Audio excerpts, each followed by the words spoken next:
everyone. My name is Kyori Tandiah, and today I'll be sharing my research titled Trust and Performance Outweigh Privacy: Generative Artificial Intelligence Adoption Among Undergraduate Students.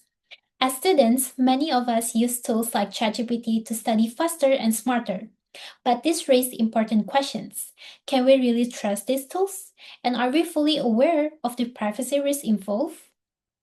Generative AI is rapidly changing how we live and especially how we learn. In Indonesia, this shift is becoming clear.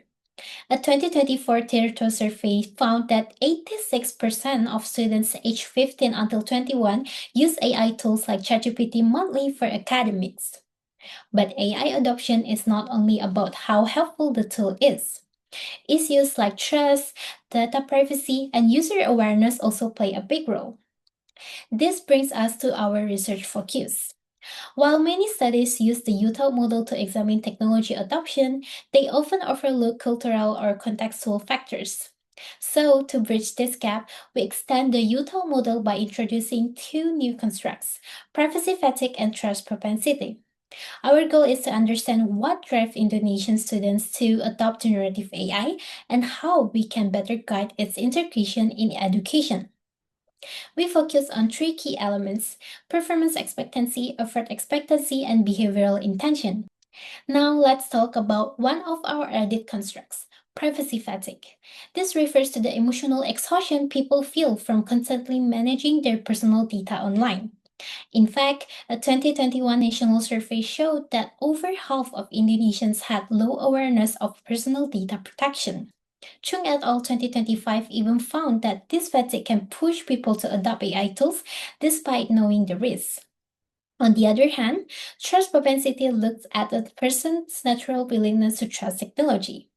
Even students who don't fully understand how AI works may still adopt it if they trust it enough. Here's the extended model we use. This allows us to examine not just what drives adoption, but why students might trust or overlook risks.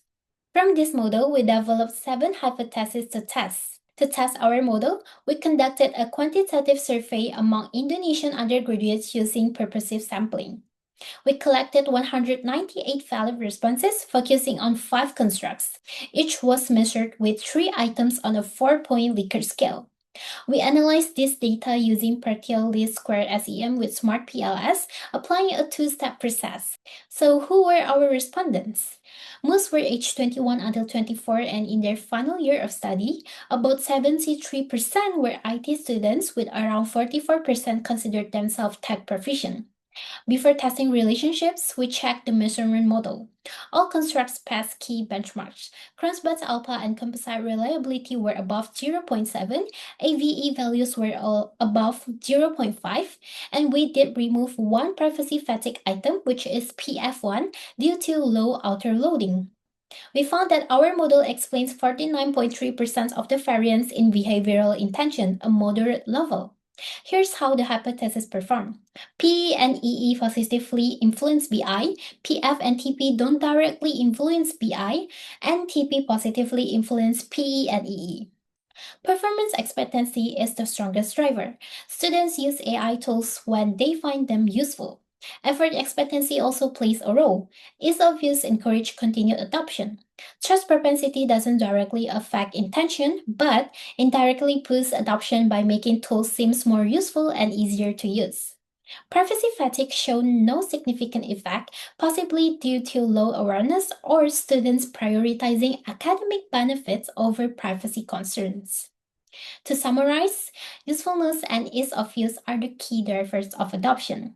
Trust indirectly supports this by shaping perceptions. Privacy seems less influential in this context, though this may change with increased awareness. Theoretically, the study supports without by while highlighting the nuanced role of trust and privacy.